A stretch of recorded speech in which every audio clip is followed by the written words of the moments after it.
The complete dynamics of ocean currents are not yet fully understood. Among the factors that influence currents are surface temperature, wind, continental drift, and more dominant currents like the Gulf Stream and the equatorial currents. Movements of the ocean water, even strong ones, are an important part of a healthy ocean biology for several reasons. First, these underwater winds are responsible for moving millions of tiny plankton into the mouths of larger animals. Also, the growth and survival of many plants depends almost exclusively on currents.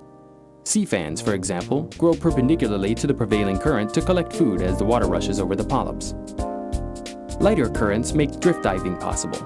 Drift diving is a pleasurable type of dive which requires very little physical exertion. One of the divers in the group holds onto a line which is tied to a brightly colored ball on the surface. This way, the group can float along with the current serenely, and the boat captain can follow the marker and be close when the divers are ready to resurface. Divers have been known to travel several miles by going with the flow in this manner. Trying to fight especially strong flows can cause the diver to tire easily and use oxygen quickly, which is why knowledge of local currents is important in dive safety. Your dive master or another diver should always assess currents and other factors before a dive to let you know if existing conditions are safe or if alterations must be made to the dive plan. Areas that have been reaped by a strong flow will often have ripple patterns on the ocean floor, providing a good indication of the direction and strength of prevailing currents.